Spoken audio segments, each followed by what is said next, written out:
दोस्तों अगर आप एक क्रिकेट फैन होंगे तो आईपीएल का नाम सुना ही होगा, इंडियन प्रीमियर लीग। दोस्तों इंडियन प्रीमियर लीग एक लीग ही नहीं, एक बिजनेस मॉडल बन चुका है इंडिया में। Business model.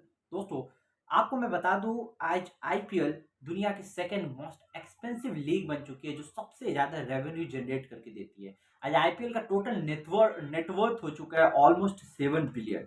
आप सोच सकते 7 बिलियन। लास्ट ईयर 2022 में दिसंबर में एक ऑक्शन हुआ था, मिनी ऑक्शन, जिसमें Sam Curran most expensive player बन चुके हैं आईपीएल हिस्ट्री के, जिनको पंजाब किंग्स ने 18.5 करोड़ में खरीदा। कितना? 18.5 करोड़ में।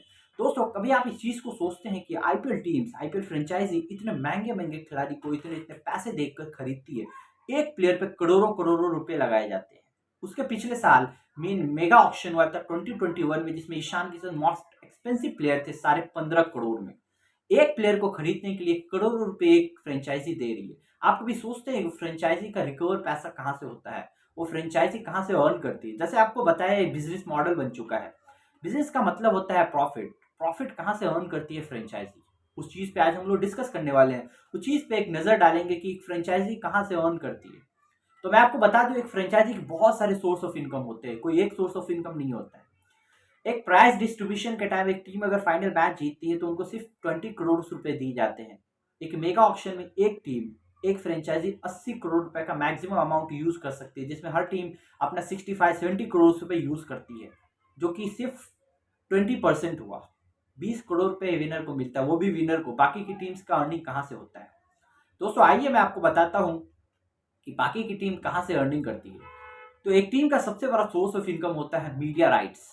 अगर आप मैच देखते होंगे तो आप या टीवी पे देखते होंगे या मोबाइल पे देखते होंगे। अगर आप टीवी पे देखते होंगे तो लास्ट ईयर तक आपको ब्रॉडकास्टिंग आईपीएल का स्टार स्पोर्ट्स पे दिख रहा होगा। दोस्तों स्टार स्पोर्ट्स, कभी आप सोचते हैं स्टार स्पोर्ट्स ही क्यों मैच दिखाता है? एक मैच को ब्रॉडकास्टिंग सिर्फ स्टार स्पोर्ट्स ही क्यों करता है, बाकी के चैनल्स क्यों नहीं कर सकते हैं? उससे पहले सोनी के पास ब्रॉडकास्टिंग राइट्स थे आईपीएल के, कोई और चैनल्स नहीं दे सकते हैं। बिकॉज आपको मैं बता दूं, ब्रॉडकास्टिंग राइट बीसीसीआई से लेना पड़ता है। उसका ऑक्शन होता है, जो टीम ऑक्शन जीतती है, जो भी टीवी चैनल्स ऑक्शन जीतती है, उसको ब्रॉडकास्टिंग राइट जाता है। अगर आप मोबाइल में मैच देखते थे लास्ट ईयर तक, तो आपको डिज्नी प्लस हॉटस्टार पे मैच ब्रॉडकास्टिंग होता हुआ दिखता था।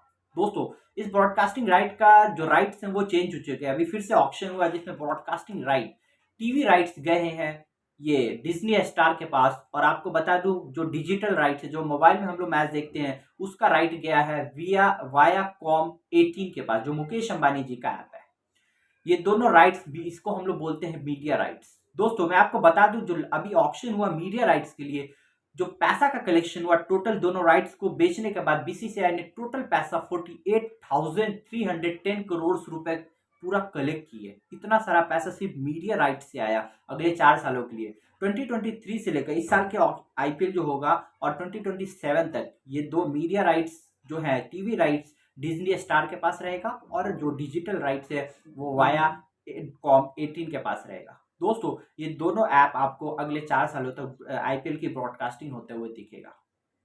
तो एक ब्रॉडकास्टिंग, एक मीडिया राइट से टोटल कलेक्शन होता है बीसीसीआई का 40,310 करोड़ रुपए, जिसमें 50-50% का डिस्ट्रीब्यूशन होता है। 50% पैसे बीसीसीआई के पास जाती है और 50% पैसे फ्रेंचाइजी के पास जाती है। तो लास्ट ईयर से फ्रेंचाइजी टोटल 10 टीम्स हो चुकी है, तो 10 फ्रेंचाइजी है, तो 10 फ्रेंचाइजी में बाकी का 50% डिस्ट्रीब्यूट होगा। दोस्तों एक टीम 80 करोड़ रुपए मेगा ऑक्शन में यूज करती है। एक टीम मैक्सिमम 80 करोड़ रुपए यूज कर सकती है प्लेयर्स को खरीदने के लिए।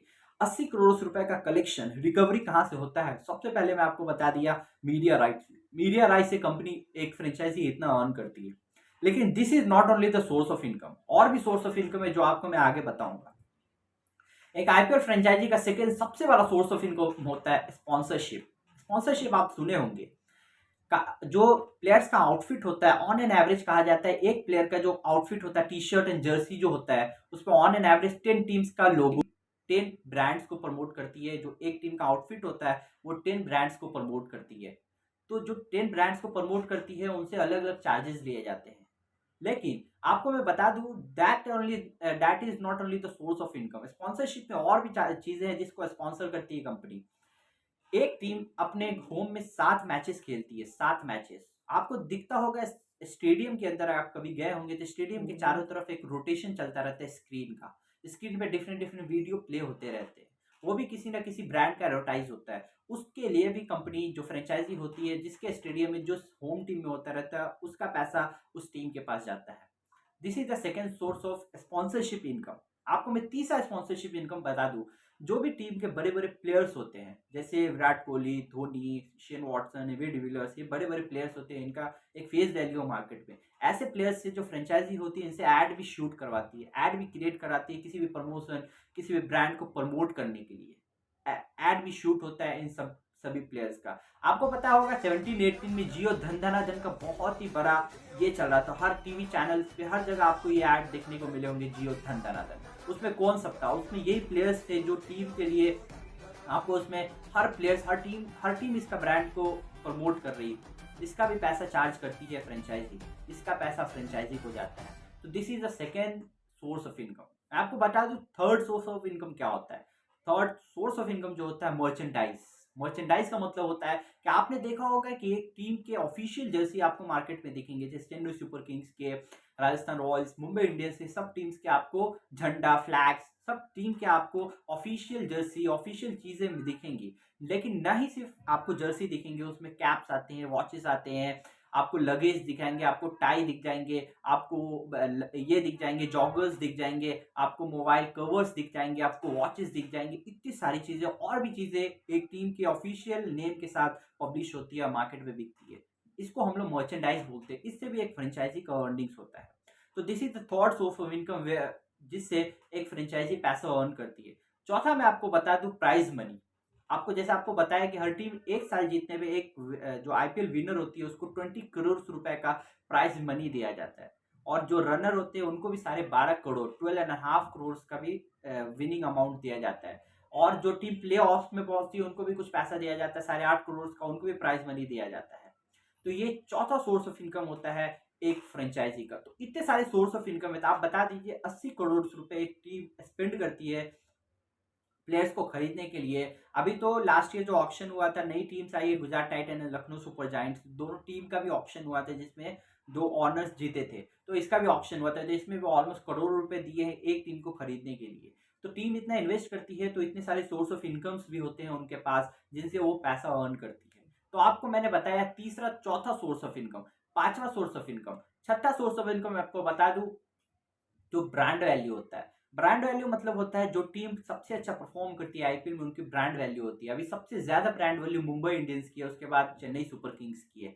जो ब्रांड वैल्यू जिस टीम का अच्छा रहता है, उस टीम के प्रति जो कंपनीज होती है उन वैसी टीमों को स्पॉन्सर करने के लिए ज्यादा इच्छा दिखाती है, ज्यादा एंथू रहती है वैसी टीम को प्रमोट करने के लिए। तो brand value is also source of income, जिससे सोर्स ऑफ इनकम बढ़ता है।